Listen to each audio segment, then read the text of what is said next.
अनंत चतुर्दशी व्रत कथा।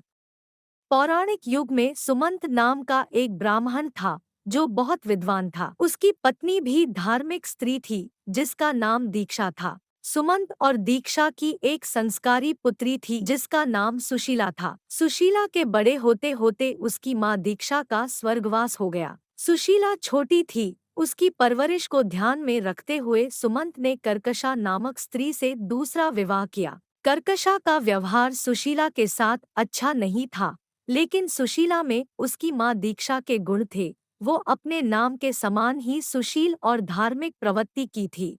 कुछ समय बाद जब सुशीला विवाह योग्य हुई तो उसका विवाह कौंडिन्य ऋषि के साथ किया गया। कौंडिन्य ऋषि और सुशीला अपने माता पिता के साथ उसी आश्रम में रहने लगे। माता कर्कशा का स्वभाव अच्छा न होने के कारण सुशीला और उनके पति कौंडिन्य को आश्रम छोड़कर जाना पड़ा। जीवन बहुत कष्टमय हो गया। ना रहने को जगह थी और ना ही जीविका के लिए कोई भी जरिया। दोनों काम की तलाश में एक स्थान से दूसरे स्थान भटक रहे थे। तभी वे दोनों एक नदी तट पर पहुंचे जहां रात्रि का विश्राम किया। उसी दौरान सुशीला ने देखा वहां कई स्त्रियां सुंदर सजकर पूजा कर रही थी और एक दूसरे को रक्षा सूत्र बांध रही थी। सुशीला ने उनसे उस व्रत का महत्व पूछा।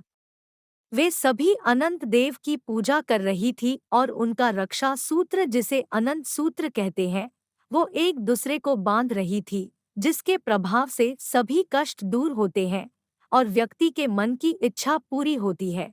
सुशीला ने व्रत का पूरा विधान सुनकर उसका पालन किया और विधि विधान से पूजन कर अपने हाथ में अनंत सूत्र धारण किया और अनंत देव से अपने पति के सभी कष्ट दूर करने की प्रार्थना की।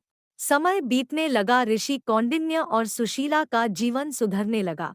अनंत देव की कृपा से धन धान्य की कोई कमी ना थी। अगले वर्ष फिर से अनंत चतुर्दशी का दिन आया। सुशीला ने भगवान को धन्यवाद देने हेतु फिर से पूजा की और सूत्र धारण किया।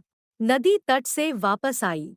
ऋषि कौंडिन्य ने हाथ में बने सूत्र के बारे में पूछा। तब सुशीला ने पूरी बात बताई और कहा कि यह सभी सुख भगवान अनंत के कारण मिले हैं। यह सुनकर ऋषि को क्रोध आ गया। उन्हें लगा कि उनकी मेहनत के श्रेय भगवान को दे दिया और उन्होंने धागे को तोड़ दिया। इस तरह से अपमान के कारण अनंत देव रुष्ट हो गए और धीरे धीरे ऋषि कौंडिन्य के सारे सुख दुख में बदल गए और वो वन वन भटकने को मजबूर हो गए।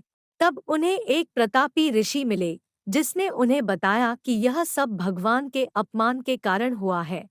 तब ऋषि कौंडिन्य को उनके पाप का आभास हुआ और उन्होंने विधि विधान से अपनी पत्नी के साथ अनंत देव का पूजन एवं व्रत किया। यह व्रत उन्होंने कई वर्षों तक किया, जिसके 14 वर्ष बाद अनंत देव प्रसन्न हुए और उन्होंने ऋषि कौंडिन्य को क्षमा कर उन्हें दर्शन दिए, जिसके फलस्वरूप ऋषि और उनकी पत्नी के जीवन में सुखों ने पुनः स्थान बनाया।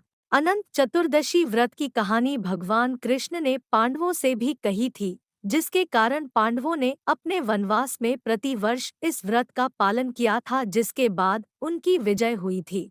अनंत चतुर्दशी का पालन राजा हरिश्चंद्र ने भी किया था, जिसके बाद उनसे प्रसन्न होकर उन्हें अपना राजपाट वापस मिला था। अनंत चतुर्दशी व्रत का पालन कैसे करें? इस दिन सुबह जल्दी उठकर स्नान किया जाना है।